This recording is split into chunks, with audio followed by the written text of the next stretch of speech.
Hello, welcome to the programme. You know, I was casting my mind back a few years, well, more like a few decades actually, and I thought to myself that very few players, if any, that I've known have figured so fleetingly on the Sheffield football scene and made such a big impression in that very short time.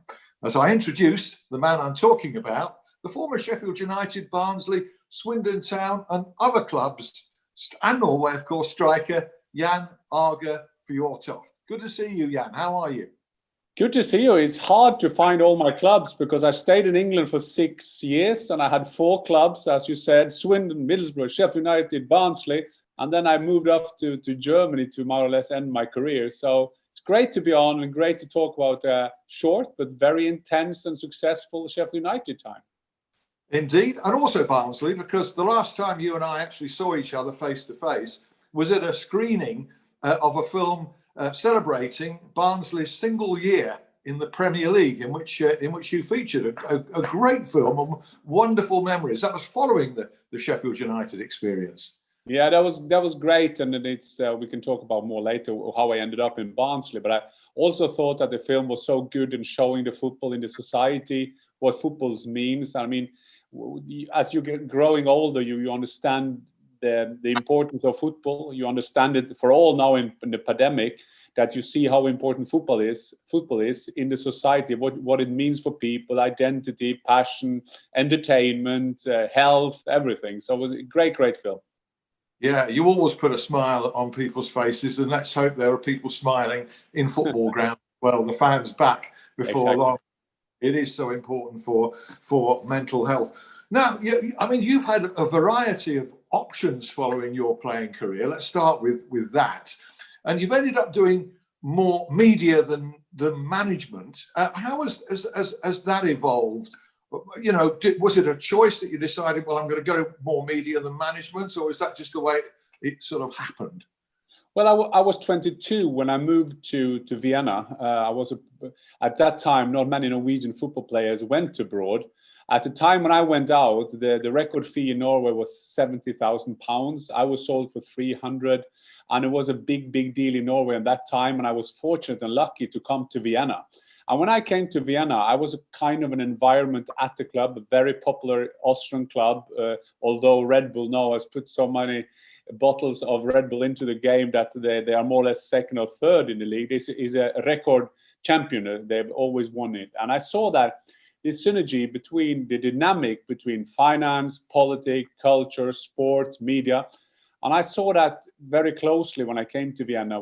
But I also saw that the most of them, they wanted to be number 9 or number 11 in my case, then be the striker of Rapid Vienna. So that gave me confidence to see how sport could be used. So I more or less decided in the 4 years that I stayed in Vienna that after my career, I wanted to have football as a big part of my life, but still I wanted to use that as a background for what I do. And I've been very loyal to that goal at that time. Yes, I was 4 years sport director of Lillestrøm, which is my club in Norway. I did that because that was the passion of mine, and that was my team in Norway with great experience, still working for the media when I did that.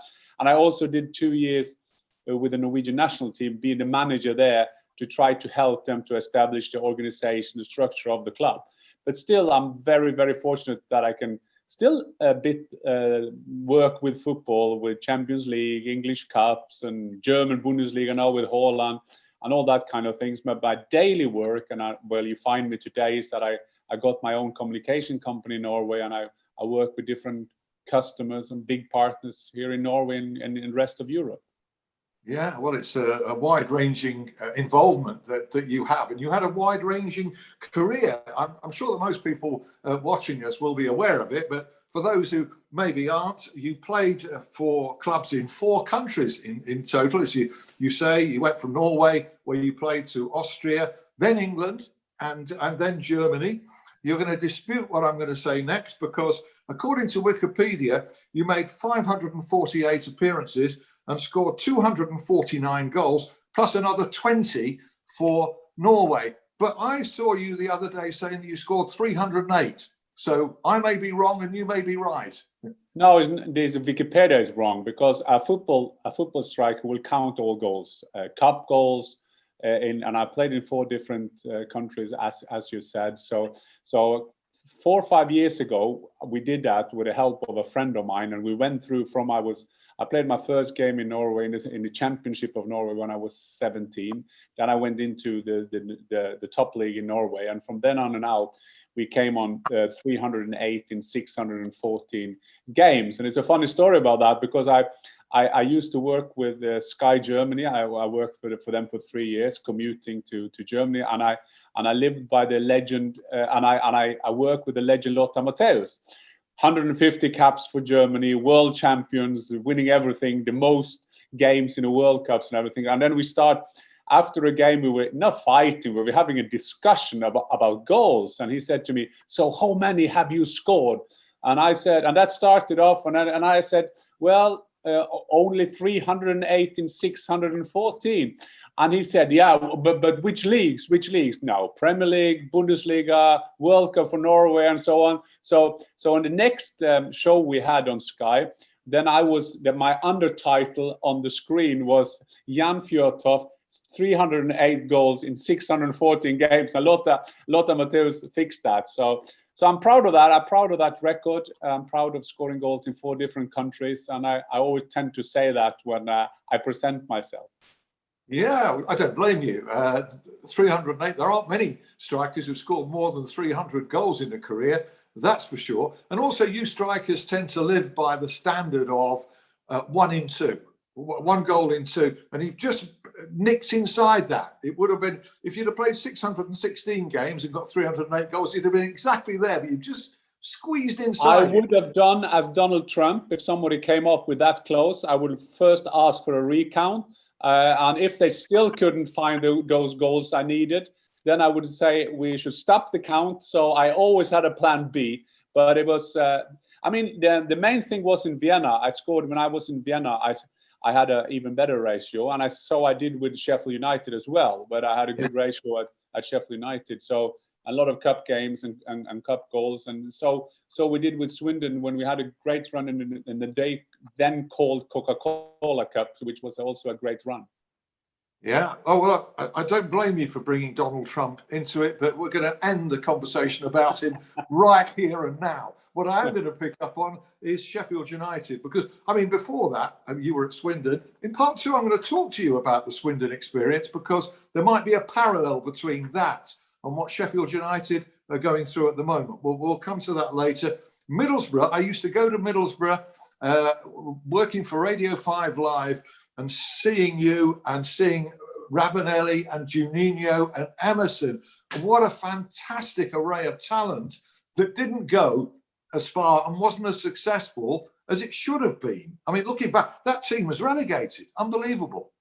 Yeah, but there are different stories to that. First of all, we missed out on a game at Blackburn, and they took 3 points away from us, and there was some sad thing about it. But I always see my career as the times when I went there. I missed being at clubs that could go for the trophies, but I was very fortunate in my football career to play with clubs when they were having a good time. Saying that no, you start with relegation, but when I we started with Swindon, that was the only year they've been in the Premiership. There was an unbelievable excitement in and around the stadium. Same when I came to Middlesbrough, going to a new stadium. I played at the Ayresome Park the last 8 games of that season. That was our home, and then we went into Riverside Stadium. As you said, an unbelievable team, so many talents. Juninho, the best players I've ever played with. He was a magician, and then some things happened then in that season.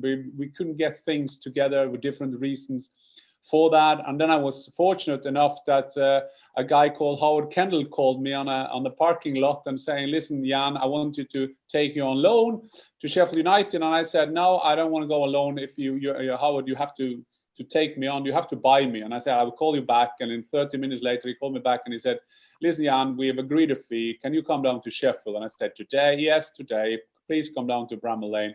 And so it was. And at the end, then going to Barnsley was also a funny thing, because thing happened very, very quickly with a secretary coming into the shower, a famous secretary in Sheffield and at Rangers because different reasons. And he came on and said, Barnsley is in for you. And I thought, well, this is a time to go to Premiership again in the age of 31. That was a great time, and Barnsley as well, being a part of that adventure there. We ending up going down, unfortunately, but still, it was a great time for the Barnsley fans who were unbelievable in and around England, where it's just like watching Brazil kind of songs. So I consider myself very fortunate to be able to be a part of these 4 adventures in England. Yeah, I know the club official that you're referring to there, and I think we'll leave that conversation there as well with Donald Trump. Exactly. We move on to your time at Bramall Lane, which you say was very successful and certainly was statistically. 19 odd goals. You were well inside a goal every 2 games there in what was a terrific team at the time that very sadly was dismantled.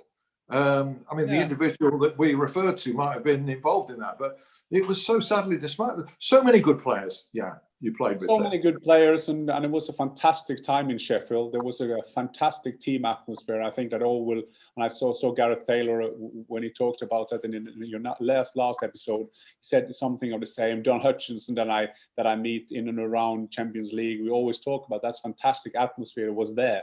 I was down to Howard Kendall, of course, with his kind of old way of managing, but still fantastic. And I always say that I was more in Middlesbrough when I played for Sheffield United than I was when I played for Middlesbrough, because Howard Kendall, he loved us to, when we won games, he said, see you Tuesday, and after a Saturday. And when we came in Tuesday, Wednesday, he said, we see you Friday. And so there was a funny way. And unfortunately, we lost the playoff final to Crystal Palace, which was we went up very prepared for that game, I would say. And it's a small world now. He's David Hopkin, who scored in the last minute. He is now the manager of my son up in Morton in Scotland. So it's a very small world. And then the next season we had a great team as well. Nigel Spackman, he kind of inherited that atmosphere. He wanted to have the same atmosphere in the team, and we started off, and then everything changed that Black Thursday when I agree, because I think when a club comes in and say they want to sell you, I mean that is not a pitch to keep you. So I remember I was sitting up with Danny Wilson at Oakwell, and he said, "Did you hear that Sheffield United sold Brian Deane as well?" I said, "What? They've sold both strikers?" And it's unbelievable, isn't it? And so that was the start of a new adventure in the Premier League. Yeah, it's as unbelievable today as it was then, Jan. It really is. Yeah, it's quite interesting because sometimes you can understand clubs selling players to get money, but I mean we couldn't be that poor, could we? I mean at that time we had some good strikers. There was a very good team to play at. We had Kachenko, Gareth Taylor, Andy Walker, Jan Fjortoft, Brian Deane. We had 5 strikers who could score goals. We had great midfielders who could create that for us. We had a good goalkeepers. We had good defenders. We had a good team. I think we could have gone up that season. I mean, it's easy to say now, so many years after, but I guess that is the part of a club's history that what was not to be. No, but even to this day, that's talked about so much, that particular day. And I love the quote from, I have to say, I love the quote for Chris Wilder. That was some years ago, a couple of 3 years ago, when he said he was selling a player, and there was a quote saying, well, let's be honest, it's not like we're selling Deane and Fjortoft on one day, is it? And I thought that was quite funny quote. So after so many years. Indeed, and I know you know Chris well, and I know you have great empathy for the job that he's doing at Sheffield United. We'll come to that in a few minutes and where the club is now. But I just want to take you back to just one of the goals that you scored for Sheffield United. You've got so many in such a short time, but this was an early season game in 1997-98, which resulted in a 3-0 win against Sunderland. I remember being there. And this was the opening goal. Well, Bockus and Whitehouse over the free kick. shoots, whether it's there. Aage Fjortoft has started the season off with a goal, 32 minutes into the game. Sheffield United lead 1-0. Yeah, beautifully. Just a lovely little deft flick from Aage. And I was just saying, none of this play acting, because now you can play act, because he is a top goal scorer. Once again, Babakis involved. Look at that for a beautiful flick. Perez, no chance. The dummy from Whitehouse, Babakis whips it in right-footed. Perfect delivery. And Aage Fjortoft just rising with a lovely flick in the far corner. Terrific goal, free kick delivery, Vas Babakis, and your Jan. You must remember it well. Not just the flick, but the climb. You really got to the apex there, didn't you? Exactly, and it was a great goal. It was a great day. There was the start of the season. It's always excitement. There was a fantastic weather. I can remember, and I was not that like the player doing so many assists, but I also remember I did a great assist in that game. We won 2-1 the game, and I remember after the game or first half, I think were we 2 up at halftime or something, and then Will Donachie was the assistant manager, and he looked at me. Jan, what have you done first half? And I kind of say, what's wrong with you? I've scored a goal and assist. What more can you expect for the first half? I remember that as well. But no, it was a great start of the season, and it was a great day. One of those opening days of the season that you tend to romanticize, that you were a part of, and a fantastic Bramall Lane. I think Bramall Lane is one of the most underestimated grounds in England, because it's a fantastic atmosphere at Bramall Lane, and I'm lucky to be a part of that for a while. Yeah, that game was great for Nigel Spackman as well, because it went some way to clinching him the manager's job, albeit that it turned out to be short term for him as well. Let's look at Sheffield United now. Obviously, it's a troubling and worrying start to the season, 1 point from 9 games.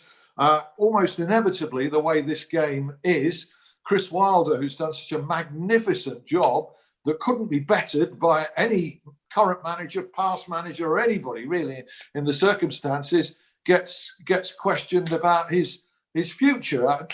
That's really a comment for me as a journalist, not so much on the media, but a comment on the expectation that clubs will sack a manager after just a short bad run, which is very sad indeed.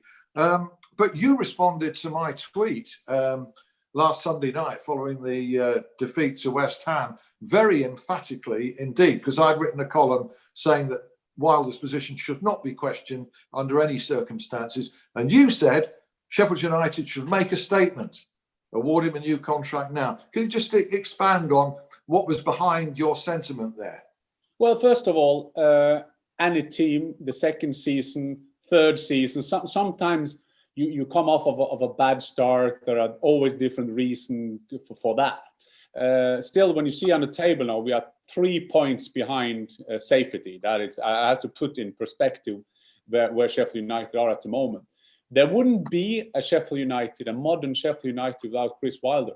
And I think that would be a great thing of the Sheffield United board and the guys, decision makers, to award him a new contract, because he's the best manager that Sheffield United can ever dream of. And watch out what you wish for. I mean, Sheffield United, we just have to read the table. We just have to read the football history where Sheffield United was when Chris Wilder was not there. What he has achieved is unbelievable. It's nearly that you can't find any parallel in the last years, how he's taking this club. So yeah, I think there should be a clear message to fans, and clear message to the players as well. We will stick with Chris Wilder, and we will stick whatever happens. He will stay there. Chris Wilder is the first one who will know the processes of football. That's how it is. But still, he is the guy who will try to work himself out of here. And I think that Sheffield United, the only way they can do that is, first of all, give him the confidence, or give him a new contract as a signal, and still showing that Sheffield United stick together, because Sheffield United can only stay in the Premiership by sticking together. Yeah, because if Sheffield United, Jan, do make that gesture or do make that statement, even if it's not a new contract, even if they just say, look, come what may, Chris Wilder will be our manager next season, it calms everything down. It means that he's not going to be asked routinely about his job, is he? I mean, that can be. Yeah, they will always do that. Ron Atkinson used to say the chairman said he is behind you, and he said I would like to have him in front of me. And I think that is a good description of our football business. It surely is, and we all know. And it's the same with my mate Ole Gunnar Solskjaer at Manchester United. I mean, the club can say what they want, but you know the environment, the media, fans, social media. There was always been a process going on. But I think you should do what you can do. And that is the vote of confidence, being that only the confidence, or even better, put your money where your mouth is and say that he would stay on for another 3-4 years. I mean, that is a great signal. And maybe that is an extra thing you kind of need, because there's still a hope to stay in the league. I have seen 3 or 4 teams who are even worse than Sheffield United, even at the bad form of Sheffield United. I mean, many games can be very close. That could keep the other way. So yeah, I will hope that. And I know Chris Wilder is very highly rated in English football, and he still is. And Sheffield United, and I guess they know that as well. But there is always things that you need to make in the right order, and sometimes you have to make signals just to communicate things which will have consequences for the daily work, so to say. Well, he's certainly not under any pressure from the supporters, and nor should he be after what he's achieved. But you, being in the media, you understand how the media mind works. You also understand how clubs in that situation historically have thought, well, we think this is a great manager, but would it improve our chances of staying up if we just sack him and spin the roulette wheel and bring somebody else in? Clubs are often tempted like that. And really, in my opinion, should be looking more at the Norwich City example and Daniel Farke, who, despite relegation, he was kept on and he's doing great, looking to bring the club back. Yeah, and it still is. But you know that thing we are discussing at the moment. I mean, that is as old as football. I mean, that is a human being, and you can say that. Yeah, it costs us a lot to pay managers' contract out, and then there will always someone in board say, "Yeah, how much does it cost us if we go down?" And that is the old traditional way of thinking. There are good examples of getting a fireman in. I've been through that situation in Germany when we got a fireman in and we miraculously saved ourselves. But I think it's also a matter of proudness and the decency of a club to understand where you were. I mean, it was a League One club when Chris Wilder came in, and Chris Wilder is not only a great manager that is sometimes underestimated, but I think he's doing it in a tricky way, because Chris is a modern manager who kind of disguises himself as an old English fashioned manager. He's a very up to date in his methods, and I think that signal could be great now for a club like Sheffield United, because who should come in and do any better than Chris Wilder? I can't see that. I mean, Chris can't score the goals.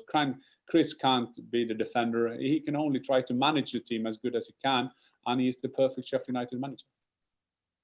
You're preaching to the converted. I totally agree. He's the manager for the long-term future of the club still, even if they go down, because we've seen clubs go down because it's very hard to stay there. But as long as they're strong as a squad and strong financially, which Sheffield United are, thanks to Chris Wilder, there's every prospect of coming back. Might be premature in that because they've got still. We won't go down. Sheffield United won't go down. They will save their place. Okay, that's said with great confidence and emphasis.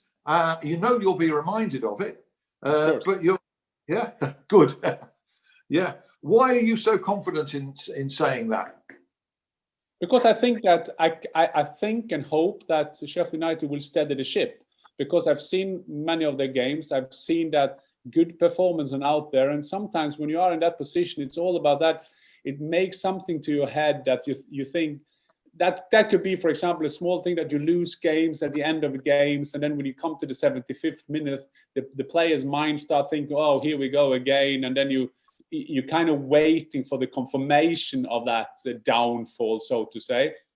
And also sometimes players tend to hide behind the manager, because always the first one who will be asked are the managers, and especially in this times when there are empty stadiums, because that makes it a bit funny as well, because the shareholders of a club are the fans, and the shareholders have a meeting 1 or 2 times a week, and they kind of vote with their voices, and that vote is gone now. So you have the social media, which still is not representative of the fans. So it's more up to the management and decision makers now of a club to make those kind of different signals, and that's why I say that it's so important that at this time with the position at the table, you need leadership with a big L, because sometimes it can be it's easier. They can kind of push the fans if they can boo them or whatever, and then the leaders can find alibis to do whatever.